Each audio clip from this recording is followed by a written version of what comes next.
What is up, guys? Welcome back to the channel. In today's video, I wanted to go over the Toliss A321 paid upgrade package and what exactly that you are getting. I know I've already streamed with this airplane. There's a couple streamers that are still flying this airplane here before it is released. It is officially going to be released on December 15th, which is a Tuesday, and it is going to be a paid upgrade for $29.95, which is right around that $30 US mark. Now, there's a lot of people out there that are on the fence. They don't know if they should spend the money in getting a NEO upgrade or not. Maybe they don't fully understand what you're getting with the package or not. So I thought I would do my due diligence and just kind of explain and put everything out there and show you guys what exactly you would be getting if you do make this paid purchase. Now, I'm not employed by Toliss by any means. I do a little bit of their beta testing. I've had some communication with them, but that's pretty much the extent of my role. In no means is this a paid promotion for them. I just thought I would do my due diligence as an Airbus driver and NEO driver to kind of show you guys what exactly that you're getting. And if you're on the fence, maybe this information is going to help you out in determining the fact that you do want to pick it up, or maybe you just want to pass for now. I know there's freeware mods on the Airbuses and X-Plane for just aesthetic NEOs, which is totally fine. I mean, I've been a part of that as well, but I thought that this would be a good video just to kind of give you everything you need to know about this package before you buy. All right, so with that being said, let's kind of go over what exactly you're getting on the aesthetics part of your NEO paid add-on. So, of course, under your aircraft configuration tab, once you apply your add-on code, you'll get your A321 NEO upgrade over here under the sounds and add-ons. Then that will unlock different aircraft configurations for your 321, commonly referred to now as the Legacy version. So once you get the upgrade, you have the option to fly the Legacy, and you still have the option to fly the NEO. And it's all handy-dandy right here for you under Toliss ISCS panel. So we've got our standard IAE motors, we have our CFM motors, and then now we have two NEO motor options, and NEO just simply stands for New Engine Options. Again, we have the Pratt & Whitney 1100s, and then we have the CFM LEAP 1As.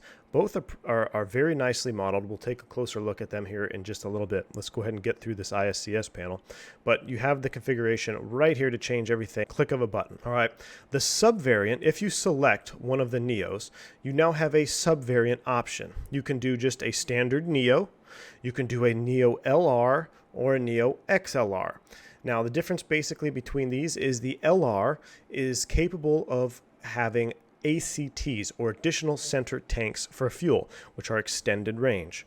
The XLR variant is a different airplane in of itself, really. I mean, it is still an A321, but there are significant changes structurally to the airplane that make it an XLR, one of which being the permanent RCT, or rear center tank, and an inboard flap adjustment on the wings of the A321 XLR. The XLR is not currently flying in real life. It is due to start flying, I believe, in 2023. Its maiden flight will be probably the end of 2021, the last that I heard. Now, that was all kind of pre-COVID. Hopefully that is still on track. But the XLR is not officially flying around yet. The LR, however, is. So you do have the option to have both of those. Now, kind of subvariant from that, you have the ACTs, or additional center tanks. You can have a choice here between 1, 2, or 3, or leave it in auto depending on how the livery configurator is set up. You may not even need to change that. If you don't want to take the extra ACTs, you don't need that extra fuel, you can save a little bit of weight by not having those on board your airplane. All right, so we're going to leave it in the XLR. We'll leave the ACTs to auto, and then the door configuration. So this is something that's pretty cool that you can change here. So this is a pretty standard 321 door configuration, at least here in the States, where you've got 4 emergency exits on one side of the fuselage. You have 1, 2, 3, and 4. Now, if you want to change that configuration, you can do that which is commonly referred to as the classic configuration. You can do the dual over wing exit configuration. So now you have one door here, dual over wings, and one door in the aft, and then you also have one door on the tail section. You can also do the single over wing exit configuration. So now you have a door up front, one over the wings, one at the aft section, and then one at the empennage over here as well. You can also do no door 3. So this configuration is pretty interesting. I would imagine this would probably only be used for a privately owned 321, depending on the internal configuration. Now, the seating configuration and the amount of passengers will determine what type of doors or how many doors you could have on your aircraft. Again, the most common that I see is your classic. And you can see my livery is not compatible with those other door options right now. That's just because this specific livery that I downloaded is designed for the XLR. So this is the most common that I see here for 321s with the 4 large full-size exit configuration. Big thing here in the update, you can use this even if you don't get the Neo, I believe. I believe this is on your base pack upgrade. You get your Imperial units, which being here in the United States, that is huge for me. I love having the option to use pounds. I'm pretty sure I can, the two airlines in the United States operate more Airbuses than all of Europe. So while I know the whole world uses the metric system, having Imperial units is very, very nice for us here in the United States. That is a huge thing for me, especially if you're a real-world Airbus driver or maybe just a real-world pilot in general. Being able to really understand what your fuel is doing without having to do calculations and conversions all the time. If you're not used to that, it's just a huge convenience that, for me, I think was a huge plus that Toliss was able to get that out for the Imperial units. Now, you can use a SATCOM antenna option as well. You've got, you can throw a SATCOM up on top or not. You also have the Florence kit option, ailerons with ground spoiler. That's really not new with the Neo. We'll talk about that later. All right, so now that we talked a little bit about the options that you get with this Neo update, let's go ahead and take a closer look at our engines here. I've been a huge proponent of some free mod Neo motors that were on the market from Carter Joel. These are very nicely done here. I think Toliss has definitely stepped up their game with the Neo, and these motors here really getting the textures nice and clean. You can see here from an inside shot here, you also have just a nice outer cowling there. We really have the blades in there. They look pretty good. So the Pratt & Whitneys really do look nice. We could switch these over here to the CFMs. I'll give you a look at the CFM motors. Again, I think the CFMs are really nicely done.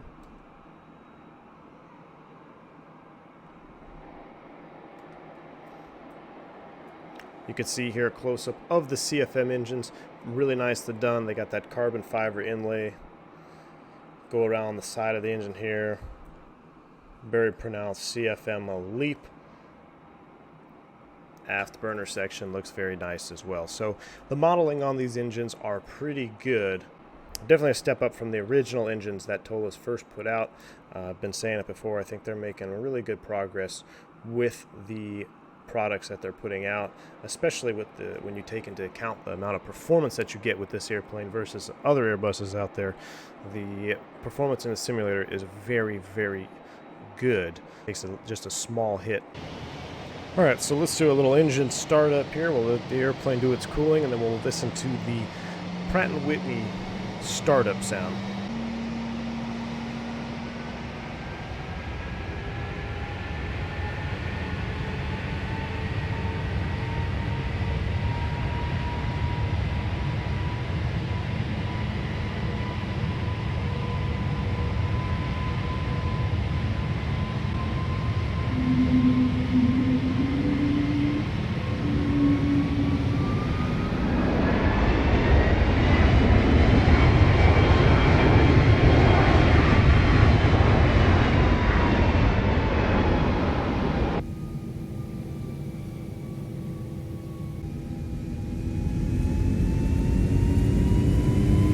So you can tell the default TSS sounds that come with the Toliss upgrade definitely are a step better than the original sounds that came with the aircraft. I think these are very, very good sounds, and the CFM package also has their own set of sounds which are also equally as good, and they are representative of each of their own engines. Alright, so another reason that I'm keeping this livery on here is I wanted to show you something with the trailing wing of the Neo XLR.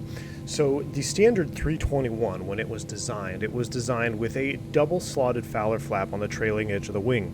This is different from its smaller counterpart, the A319 and A320. So as I extend the flaps here on this 321 LR model, which I have configured in the ISCS, you will see that the wing design is in fact the same as the 321. With the double slotted Fowler flap. So we can see a second slot here beginning to form, and we can see a second slot here dropping down on the aft, dropping down on the trailing edge of the inboard flap. Now I'll go ahead and extend that one more notch here so we really get to see what we're looking at. So with our LR configuration in the ISCS, we have the proper configuration of the trailing edge flaps, with the inboard being a double slotted flap. So there's a couple reasons for this that were originally designed in the 80s. So on the original A321, they designed a double slotted configuration which increased the lift coefficient, or CLmax, for takeoff and especially landing. Now, what that does is it not only makes it more oriented to improve the landing speeds of the aircraft, but it will actually reduce the probability of a tail strike by changing the AOA of the aircraft on approach. Now, it also helps with the rotation of the aircraft, making sure the aircraft produces lift at a much lower speed. So now if we change our aircraft variant to the XLR variant, this airplane should have a single slotted inboard flap. We'll go ahead and extend the flaps here, and you will see that the single inboard flap is a single slot instead of the double slot. Now there's a couple of different reasons for this design on the XLR variant. So the flaps begin to extend here. We'll take a look at why Airbus has decided to produce a single slotted inboard flap for the A321 XLR.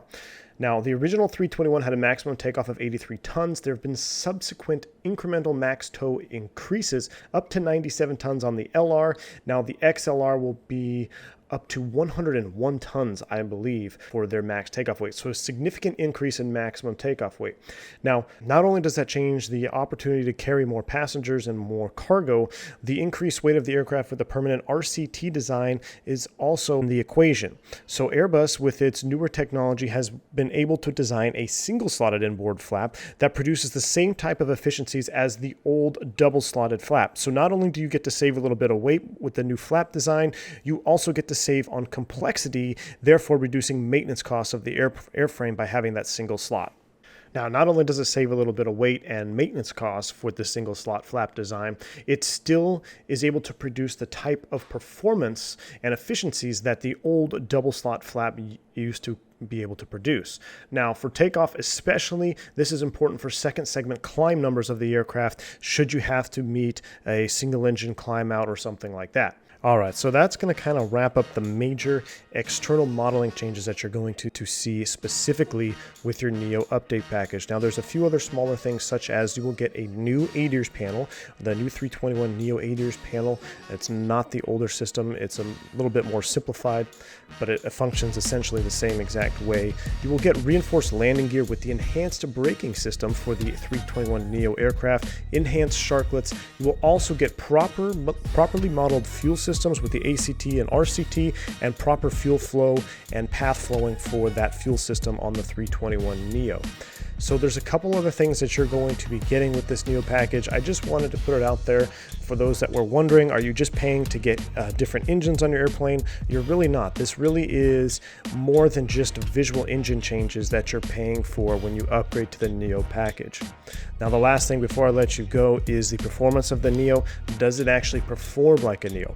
From my most recent test, and I don't know if you've been following any of my streams, but we have actually tested our fuel savings compared to a standard CEO 321 with SimBrief. We've saved on average about 10%, maybe even more of fuel per flight of fuel savings with the NEO. So the engines are correctly putting out the performance numbers that I would expect to see from the Pratt & Whitneys, and I'm sure the CFM LEAPs are right up there as well. So you definitely will be able to fly a little bit further with your A321 NEO package. The sounds on both engines are really good. Our default sound pack. I hope you guys have enjoyed this video. If you have any more questions about the 321 NEO, don't hesitate to join our Discord. We've got a lot of good guys in there that can help you out with your questions on the 321 NEO, myself included. So until next time, guys, I hope you have a good time flying your 321 aircraft, whether it be the NEO or the CEO variant. I'm V1. See ya!